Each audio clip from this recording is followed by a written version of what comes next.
Good morning, everybody. Happy hump day. It's Wednesday, halfway through the week. Well, depending on how your work week is laid out. We're still talking about communication, how to communicate effectively with people. Today, the topic is very simple, and that is take a breath. Calm the fuck down. Now, why is that important to communication? Because when we're upset, when we're frustrated, when we're agitated, it's harder for us to communicate, right? Absolutely. We don't feel confident about how things are going in your impression of the call, in your treatment pathway. It's very easy to stress the fuck out. And it becomes very difficult to communicate what you want to do, what you think should happen, because if you're not sure of it yourself, then it's very difficult for you to communicate to someone else what you think should happen or shouldn't happen. And it becomes more stressful for everybody. And I'd say, especially as a medic, it's easy to get overwhelmed. Not even because you think you can't handle it, but because you have these patients where everything's going wrong all at the same time and you have to fucking prioritize. And over time, obviously, you learn about the most effective ways to prioritize in those situations. Obviously, the baseline being ABCs first, but in general, when you have a list of 20 tasks that need to get done, and there's only two of you have to prioritize things. You have to realize that you're not always going to get everything done. You're not always going to get every single one of those items checked off for this patient. You're just not going to. One thing that I did for a long, long, long time, and I encourage all newly certified people to do this. You're managing a chaotic situation. You're getting a patient out of there. You get them in the truck. Doors close. Then what? That moment right there, when doors close, everything, patient's on the stretcher, you've got shit to handle. What do you do? Take 5 seconds and just take a deep breath. Play out in your head, and sometimes people would see me. I would just go, okay, cool. And all I did was I was like, okay, what are the next 3 tasks I need to do? What are the next 5 tasks I need to do? What do I need to do next? And in what order do I need to do those things? And then move forward. That moment of just taking a breath and organizing your thoughts gives you so much more clarity, but it also teaches you to be able to stop and realize that for the most part, 5 seconds isn't going to positively or negatively impact your patient either way. Taking 5 seconds to catch your breath and clear your head is probably the best thing you could do for the patient, because there's some patients where you need to throw the book at them and you have to sit and think through, okay, how am I going to get all this shit done? But then there's some patients where you need to actually show some restraint and let some things play out. We could argue about what those situations are for hours and hours.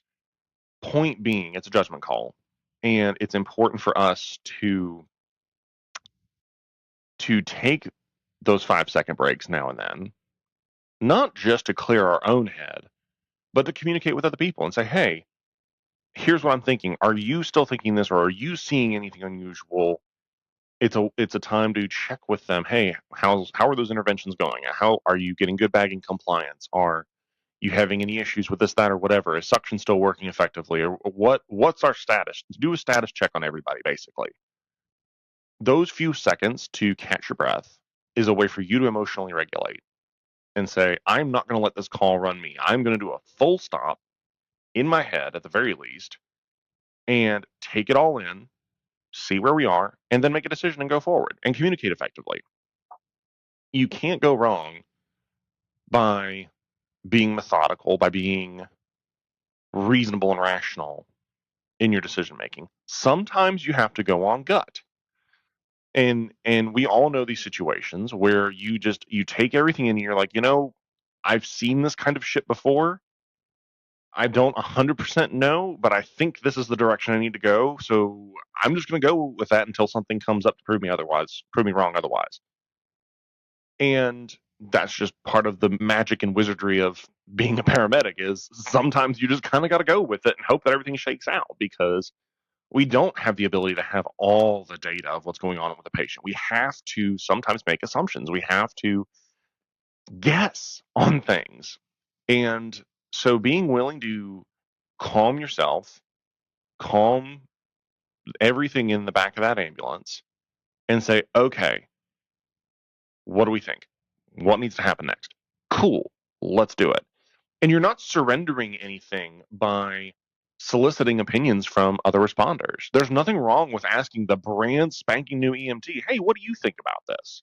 What's your input? Because a lot of times EMTs have kind of like the 1,000-foot view of stuff, whereas we as paramedics tend to get the like 2-foot view of things. And yes, we're capable of doing both, but EMTs tend to stay in kind of in the broader wings of that. And so soliciting their opinion is one of the best things you can do because it's a reality check. It really is. I had a situation where all the calls run together after a while, but I remember that I had a patient who was in respiratory distress, who was declining, and they ended up experiencing basically respiratory failure. Well, the EMT is the one that caught it because what is he doing? He's just concerned about the airway. Like that's all he's doing at that point is he's up there and he's looking at the patients like, hey, they're not breathing. You know, my brain's in 5 different places at that time, and it's kind of all stop and like, oh well, fuck, let's manage that.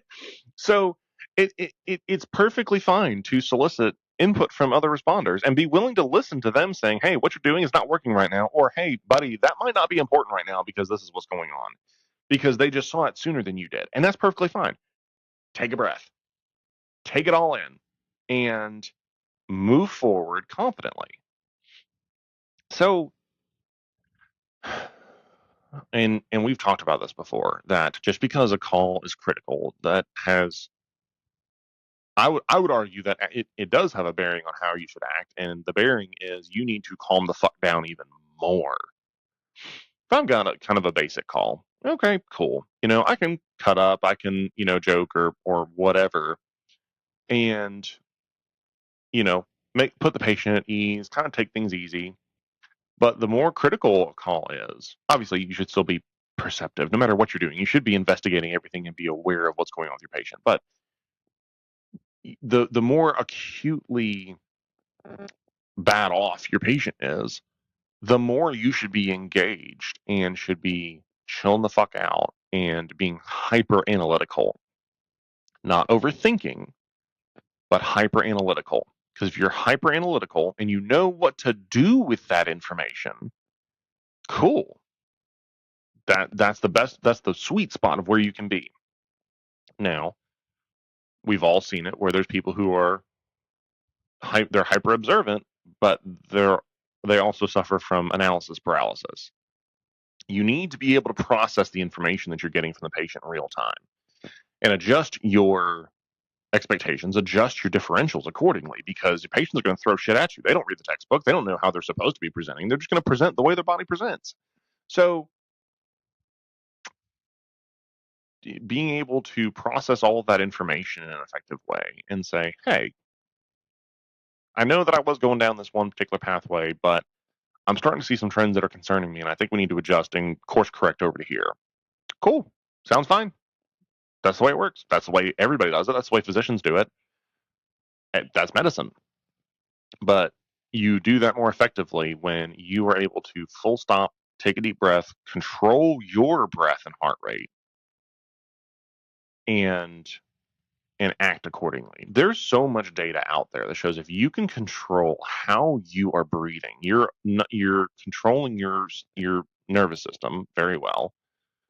You're able to clear your head and act confidently, more definitively, and not get stressed out just by forcibly controlling your respirations. If you can take a deep breath, slow it down, in your nose, out your nose. That's something that I learned over the years, you know, dabbling in yoga, is you actually get a lot more control if you can breathe in your nose and out your nose. It forces you to slow your exhalation down, and it promotes a more healthy gas exchange. So by maintaining that little bit of control, you actually pay pretty heavy dividends positively to your patient care as a whole and the outcome of your patients. So, number one takeaway, if you are feeling stressed on a call, stop, take a deep breath, communicate with yourself, and then communicate with everybody around you. That's all I got. See you guys next time. Bye-bye.